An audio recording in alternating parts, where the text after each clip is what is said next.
Ouais, j'aimerais, Shalom, j'aimerais parler de l'incohérence de notre monde religieux. Alors, je vais parler par exemple des mœurs des garçons vers les filles.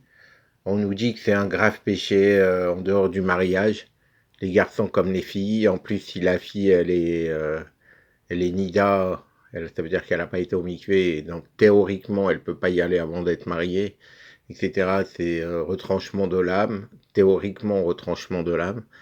etc. Mais par contre, on nous dit aussi que le travail éloigne tous les vices, c'est-à-dire que ça aide à pas penser à ça, et que le mariage aussi, c'est-à-dire que le fait, l'expression du Talmud, c'est avoir du pain dans son panier, que la meilleure moyen de pas faire de péché, c'est d'être marié pour pas être pris par l'Yetzera. Voilà. Donc, bien sûr, en ayant fait un travail avant sur soi-même. Euh, donc voilà. Par contre, il n'y a rien qui est fait pour propager les halakhot de la solidarité dans le travail. Il n'y a rien qui est fait pour aider les gens à se marier. Rien de réel et de concret, je précise. Hein. Comme sortent pas les chatranites et les petites initiatives, Kolakavod, mais les petites initiatives, vu l'ampleur du problème et l'importance de la chose. Et donc, il n'y a rien qui est fait. Donc, on est en pleine incohérence.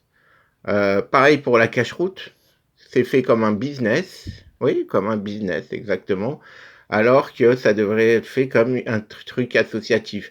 C'est vrai que ça doit être plus cher parce qu'il y a peut-être un chômeur, c'est particulier, il y a moins de débit, mais vu que c'est plus cher de facto, ça doit être fait à titre associatif, voilà. Euh, Pareil pour le travail, c'est-à-dire que à la fois on nous dit que c'est très grave de travailler Shabbat, etc. Par contre, on propage pas les halakhot sur le travail. Bon, etc., etc., etc. Donc on navigue en pleine incohérence. Alors, je vais donner un petit exemple. Là, je suis passé à la caisse de mon magasin Casino. Le petit sachet de boulettes de viande avec du soja, c'était presque 7 euros. La caissière, elle connaît pas le cachère, elle a été étonnée. Moi, je travaille là-bas. Ah, c'est cher, hein, ce que vous prenez. C'est quoi voilà. Donc, nous, on gagne pas plus que les autres. On a la bracha de Dieu, mais on gagne pas plus que les autres. Moi, je travaillais chez Naori. Je peux vous dire qu'il y avait des petits couples. Le mari, il avait honte en passant à la caisse. Donc, tout ça, ça retombe sur la tête de nos rabbins, la honte des gens, leur souffrance, leur pénurie, donc du coup ils font moins d'enfants pour certains, même s'il faut avoir l'aïmouna et le faire quand même. Voilà, tout ça, ça retombe sur la tête de nos amis les rabbins qui dénoncent pas et qui participent pleinement et de nos amis les religieux. Voilà. À bon entendeur, salut.